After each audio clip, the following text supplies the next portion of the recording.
Dans le désert, Jésus affronta une épreuve puissante. Pendant 40 jours et 40 nuits, il endura la faim, l'isolement et une lutte intérieure cachée qui allait influencer le destin du monde. Mais qui osa réellement le défier? Était-ce un simple esprit mauvais ou bien Satan en personne, l'ange qui s'était jadis rebellé contre le Tout-Puissant? Les Écritures nous éclairent sur cette rencontre. 3 tentations, 3 stratégies bien pensées.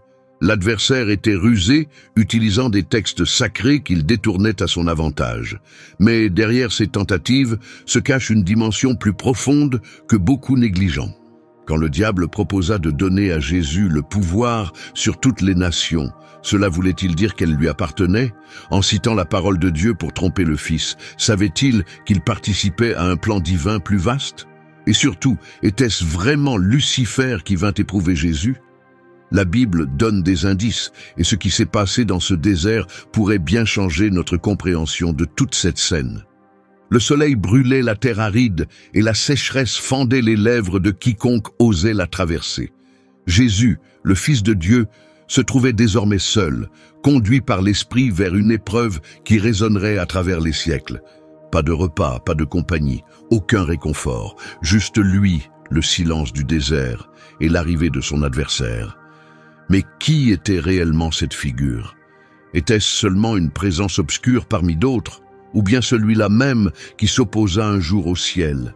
Ce moment crucial est clairement mentionné dans les Écritures. Alors Jésus fut conduit par l'Esprit dans le désert pour y être tenté par le diable. Après avoir jeûné 40 jours et 40 nuits, il eut faim. Matthieu 4, 1-2. Il y a ici une signification profonde.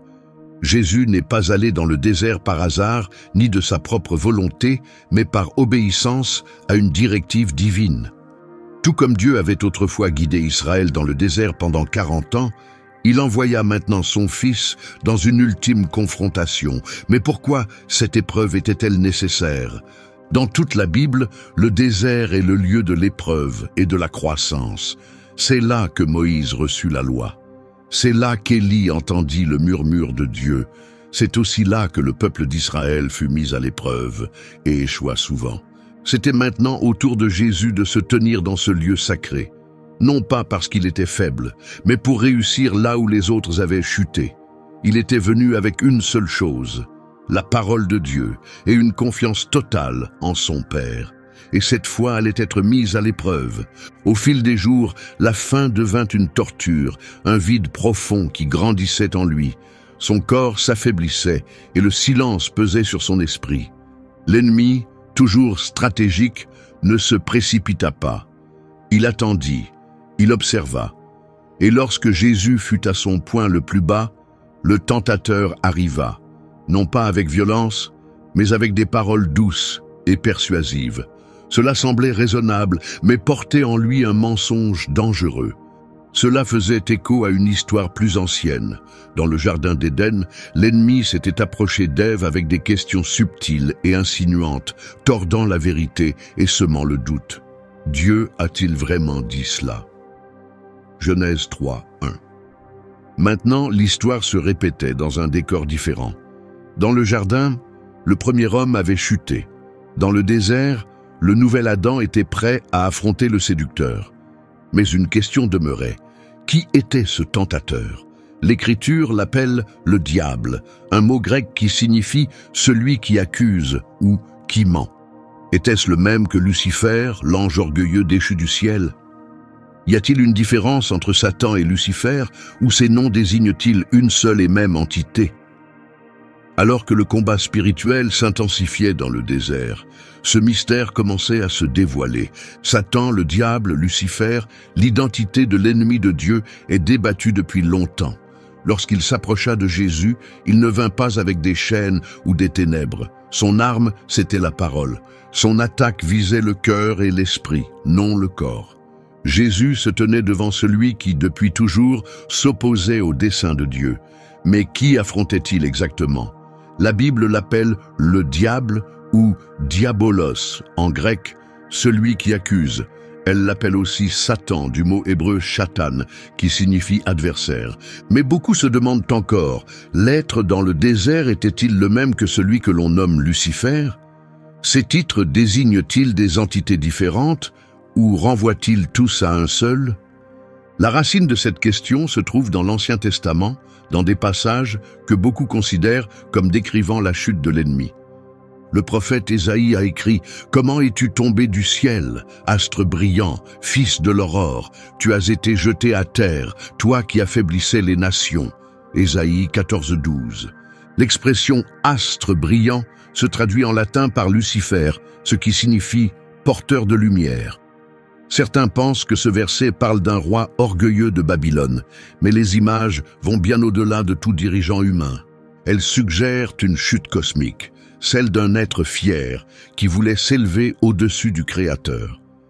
Le prophète Ézéchiel partage la même idée, décrivant un gardien éclatant rejeté de la présence de Dieu. Tu étais un modèle de perfection, rempli de sagesse et de beauté. Tu étais irréprochable depuis le jour de ta création, jusqu'à ce que l'injustice se trouve en toi. Ézéchiel 28, 12-15. Bien que ces textes aient d'abord visé des rois, ils semblent aussi refléter la chute d'un être céleste. Même Jésus y a fait allusion lorsqu'il déclara « Je voyais Satan tomber du ciel comme un éclair ». Luc 17, Hosanna est. Et cela nous amène à une autre question. L'ange déchu, Lucifer, autrefois appelé le porteur de lumière, était-il le même être qui tenta le Christ dans le désert? La réponse se trouve peut-être dans la manière dont sa rébellion s'est déroulée. Lucifer, autrefois une présence éclatante parmi les anges, était devenu autre chose, profondément transformé. Lorsqu'il chercha à prendre la place de Dieu, il fut appelé Satan, l'adversaire. À partir de ce moment-là, son but changea, accuser, tromper et éloigner l'humanité de la vérité. Nous en avons un aperçu dans le livre de Job. Un jour, les êtres célestes se présentèrent devant le Seigneur et Satan était parmi eux. Job 1:6. Dans cette scène, Satan remet en question la fidélité de Job, s'opposant directement au dessein de Dieu. Puisque cela se passe bien avant l'époque de Jésus, cela soutient l'idée que l'être qui mit Job à l'épreuve est le même qui affronte Jésus dans le désert. Mais pourquoi tenait-il tant à tenter le Christ? La réponse est à la fois claire et troublante. Dès le jardin d'Éden, lorsque Dieu parla de la descendance de la femme qui écraserait la tête du serpent, Genèse 3:15, l'ennemi savait qu'un jour, quelqu'un viendrait le vaincre. Il avait échoué à détruire l'humanité à ses débuts. Son seul espoir désormais était d'arrêter le Sauveur avant que sa mission n'aboutisse. La tentation dans le désert n'était pas une simple mise à l'épreuve de Jésus, c'était une guerre spirituelle aux conséquences éternelles. Il ne s'agissait pas seulement d'une épreuve personnelle, c'était une tentative pour empêcher le salut lui-même. Si Jésus échouait, tout le plan de rédemption s'écroulerait. C'est pourquoi l'adversaire s'approcha, mais il ne vint pas avec des menaces visibles ou de la force. Tel un serpent dans l'ombre, il frappa avec discrétion. Sa première attaque visa un besoin humain fondamental, la faim. C'était le test initial. Le contrôle sur le monde physique. Le calme du désert prit soudain une autre dimension. L'air était plus lourd, le silence plus profond. Il n'y avait ni pas ni bruit de sable déplacé, mais la présence du menteur était indéniable. Ce n'était pas une confrontation visible, mais un affrontement de forces spirituelles. Les ténèbres contre la lumière, le mensonge contre la vérité. Après avoir jeûné 40 jours et 40 nuits, Jésus était épuisé physiquement. Son corps souffrait, ses mouvements étaient lents, sa vision était troublée par la fatigue, la faim était devenue une douleur dévorante. Et pourtant, son esprit demeurait ferme. Il savait pourquoi il était là, conduit par l'esprit et non par hasard. Et c'est au moment le plus bas que l'ennemi s'approcha. Mais ce ne fut ni un choc brutal, ni un cri menaçant. Satan n'arriva pas avec violence. Il arriva avec des mots, calmes, réfléchis, trompeurs. Ses paroles semblaient sensées, presque pleines de compassion. Il connaissait la pensée humaine, et il s'en servait comme d'une arme. L'ennemi savait que l'homme faiblit souvent quand ses besoins les plus élémentaires sont mis à l'épreuve. Il lança donc son attaque. « Si tu es vraiment le Fils de Dieu, ordonne à ces pierres de devenir du pain. » Matthieu 4,3. À première vue, la suggestion ne semblait pas mauvaise. Elle paraissait presque logique. Pourquoi Jésus, lui qui a formé l'univers, n'utiliserait-il pas son pouvoir pour créer du pain? Il avait déjà nourri son peuple dans le désert auparavant. Plus tard, il nourrirait des milliers de personnes avec quelques pains et poissons. Alors, pourquoi ne pas répondre à son propre besoin maintenant?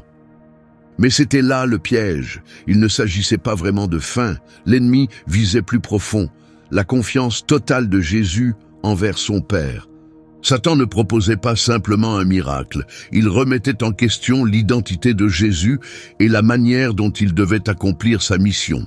Il avait déjà utilisé cette méthode. En Éden, il n'avait pas ordonné directement à Ève de manger le fruit. Il avait demandé « Dieu a-t-il réellement dit cela ?» Genèse 3:1. Ce n'était pas une attaque frontale contre le commandement, c'était l'introduction du doute.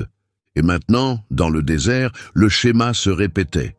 Il ne dit pas à Jésus de transformer les pierres. Il dit « Si tu es le Fils de Dieu ». C'était une provocation subtile. Il ne niait pas l'identité de Jésus, mais l'incitait à la prouver. Voilà le cœur de la tentation. Jésus allait-il rester fidèle au temps de son Père ou agir dans la précipitation? C'était un piège en deux temps. D'abord, faire douter Jésus de son rôle divin. Ensuite, le pousser à agir indépendamment de la volonté de Dieu. S'il cédait, cela reviendrait à se fier à sa propre puissance, non pour glorifier le Père, mais pour satisfaire un besoin personnel. Cela signifiait donner la priorité au désir physique, au lieu de rester aligné avec le plan de Dieu. Mais Jésus ne tomba pas dans ce piège. Il comprit que le véritable combat était spirituel. Il reconnut que cette épreuve n'était pas une punition, mais une préparation. Il savait que le pain nourrit le corps, mais que seule la vérité de Dieu nourrit l'âme. Alors il répondit « Il est écrit, l'homme ne vivra pas de pain seulement, mais de toute parole qui sort de la bouche de Dieu. » Deutéronome 8:3. Ces paroles n'étaient pas choisies au hasard. Jésus citait une leçon puissante tirée du passé d'Israël.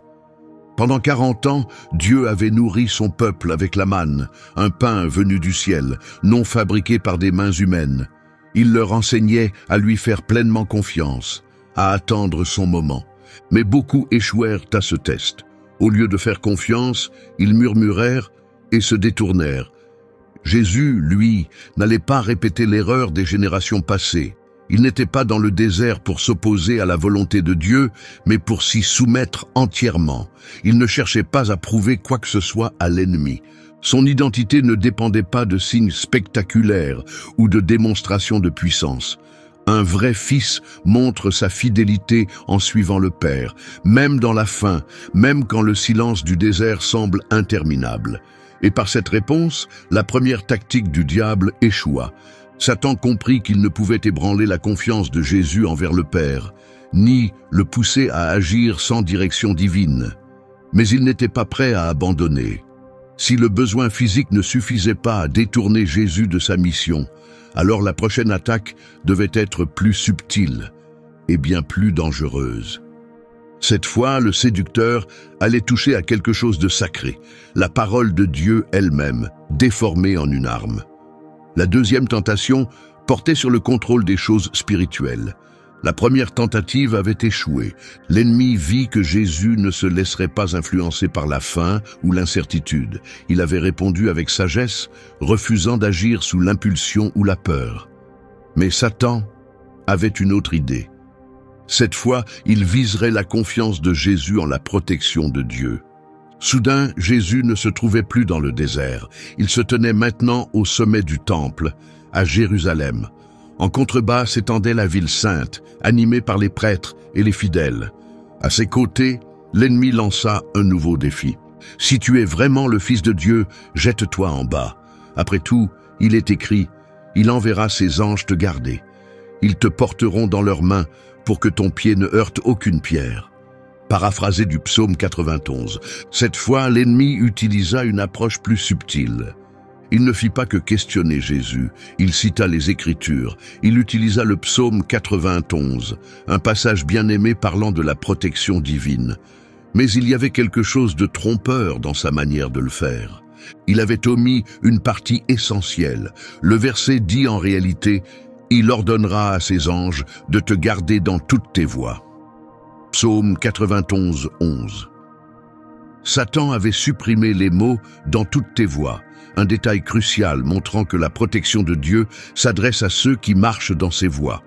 En retirant cette phrase, l'ennemi avait modifié le sens. Il transforma une promesse d'amour en un défi insensé. Jésus vit immédiatement ce qui se passait. S'il avait sauté, ce n'aurait pas été une démonstration de foi, mais un acte irréfléchi, une exigence d'un miracle selon ses propres conditions, au lieu de faire confiance au moment parfait de Dieu. Ce n'était pas juste une question d'identité. C'était une tentation plus profonde. Forcer Dieu à agir selon les attentes humaines. Une poussée silencieuse pour mettre notre volonté au-dessus de la sienne. Mais Jésus resta ferme et répondit, « Il est aussi écrit, tu ne mettras pas à l'épreuve le Seigneur ton Dieu. » Deutéronome 6, 16. Par ces mots, il dévoila le mensonge. La foi authentique n'a pas besoin de signes spectaculaires. Dieu n'a pas à être mis à l'épreuve. Il a déjà prouvé son amour et sa fidélité à maintes reprises. Alors qu'Israël avait douté dans le désert et remis en question les soins de Dieu, Jésus resta fidèle. Il ne sortirait pas de la volonté de son Père. Satan comprit que cette tentative aussi avait échoué. Jésus ne se laisserait pas vaincre par la faim. Il ne chercherait pas à manipuler Dieu à travers des démonstrations dramatiques. Il ne restait donc qu'une dernière tentation, plus audacieuse et plus directe que les précédentes. Si Jésus ne pouvait être détourné par un besoin physique ou par l'orgueil spirituel, peut-être que l'attrait du pouvoir et de la grandeur suffirait. Cette troisième épreuve portait sur le pouvoir, le contrôle des royaumes du monde. Avant de continuer, si ce message vous parle, pensez à aimer, commenter et partager. Laissez un « Amen » en commentaire pour nous aider à toucher plus de cœurs. Abonnez-vous à la chaîne, activez la cloche et n'oubliez pas de consulter la playlist en description et à la fin de la vidéo. Poursuivons maintenant. L'ennemi avait échoué 2 fois. La faim n'avait pas fait vaciller Jésus. La tentation de provoquer un miracle non plus. Il était temps d'adopter une nouvelle stratégie. Soudain, la scène changea à nouveau. Jésus se trouvait maintenant au sommet d'une très haute montagne. Depuis cette hauteur, il contempla quelque chose de grandiose. Devant lui s'étendaient toutes les nations de la terre, leurs richesses, leur puissance, leurs armées et leurs trônes. C'était une vision impressionnante, quelque chose qui aurait attiré n'importe quel dirigeant terrestre. Alors Satan lança son offre finale, la plus audacieuse. Cette fois, pas de subtilité, pas de détournement de l'écriture, aucun double sens. Il présenta une proposition claire, un contrôle total sur tous ces royaumes, si Jésus acceptait de se prosterner et de l'adorer une seule fois. Et cette offre souleva une question intéressante. Si le diable pouvait proposer un tel pouvoir, cela signifiait-il qu'il en était réellement propriétaire ? D'une certaine manière, oui. La Bible le désigne comme le prince de ce monde. Jean 12, 31 l'appelle le prince de ce monde. Et dans 2 Corinthiens 4, 4, il est nommé le Dieu de ce siècle. Depuis la chute de l'humanité, Satan exerce une influence sur les systèmes terrestres. Il façonne les gouvernements, propage le mensonge et garde beaucoup d'âmes dans l'aveuglement. Mais cette dernière tentation cachait un autre niveau.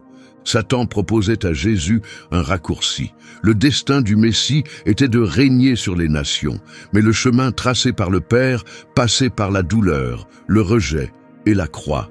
L'ennemi disait « Oublie tout cela, tu peux avoir le trône aujourd'hui, sans souffrance, sans sacrifice. Il suffit de t'incliner une seule fois et tout est à toi. » Si Jésus avait accepté cette offre, tout aurait changé. Oui, il aurait reçu le pouvoir, mais à un prix terrible. Il serait devenu un roi sous l'autorité de Satan, un royaume sans salut, un règne sans rédemption, une couronne coupée du but éternel de Dieu. Mais Jésus donna sa réponse la plus ferme. Il ne se contenta pas de dire non, il ordonna à Satan de partir. « Retire-toi, Satan, car il est écrit. » C'était le sommet de l'épreuve. Par ces paroles, Jésus affirma que seul Dieu mérite l'adoration et l'autorité. Il n'y aurait pas de raccourci. Le royaume viendrait, mais par la souffrance, la croix et l'obéissance totale au Père. À cet instant, l'ennemi dut se retirer. Il partit, vaincu. Mais pas pour toujours. Comme Luc 4,13 nous le rappelle, le diable s'éloigna de lui jusqu'à un moment favorable. L'adversaire allait attendre, observant, guettant une autre occasion de détourner Jésus de sa mission. L'épreuve du désert était terminée, mais le conflit entre les ténèbres et le Fils de Dieu était loin d'être fini. La stratégie de Satan avait été révélée, sa ruse mise en lumière, mais il n'en avait pas fini. Il continuerait à combattre, et sa prochaine attaque passerait par les hommes, ceux qui étaient les plus proches de Jésus. Le silence revint dans le désert. Le diable était parti, battu, mais non détruit.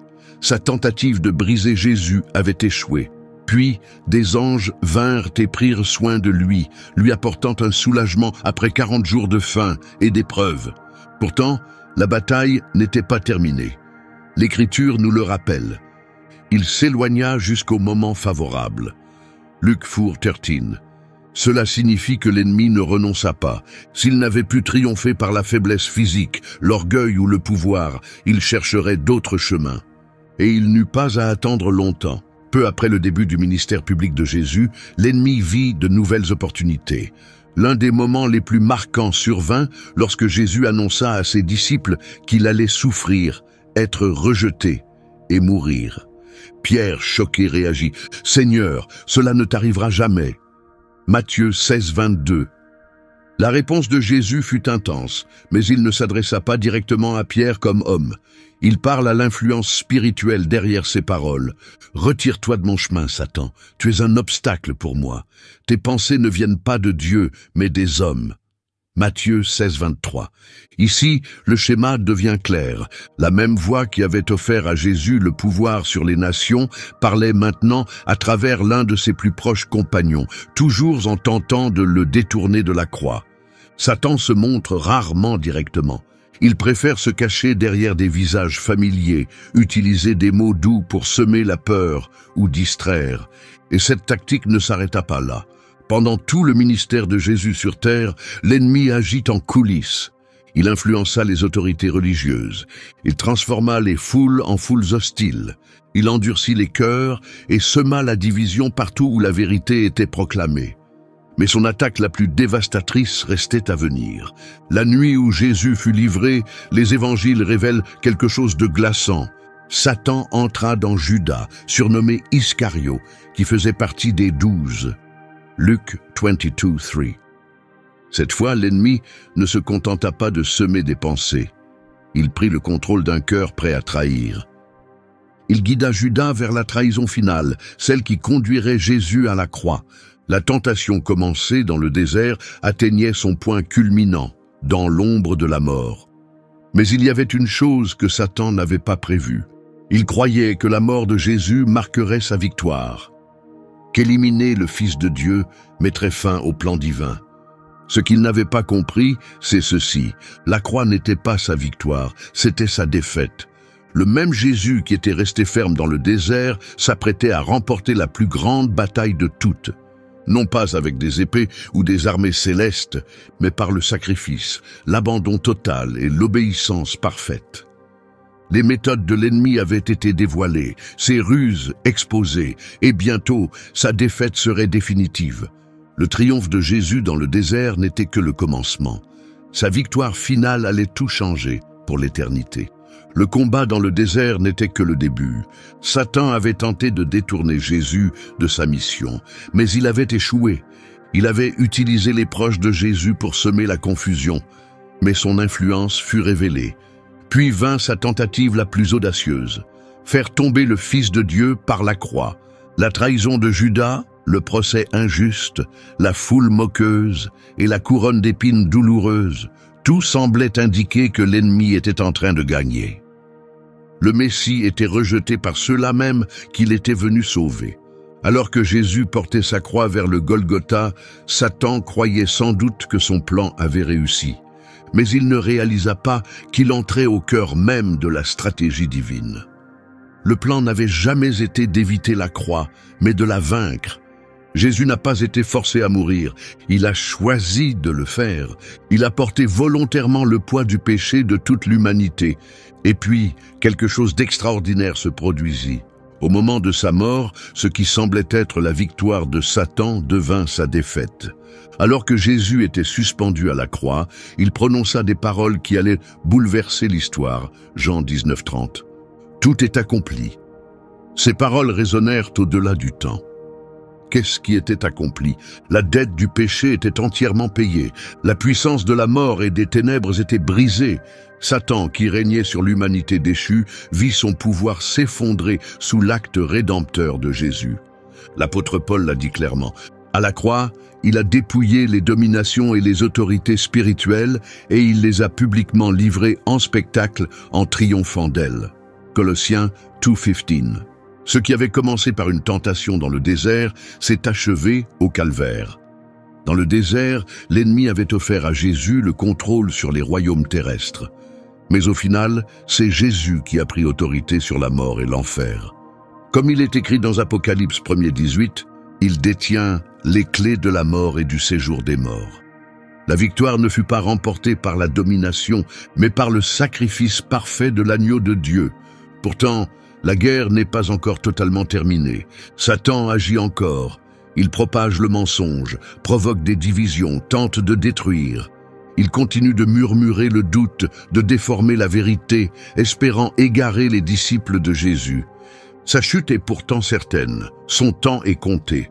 La Bible nous dit clairement ce qui l'attend.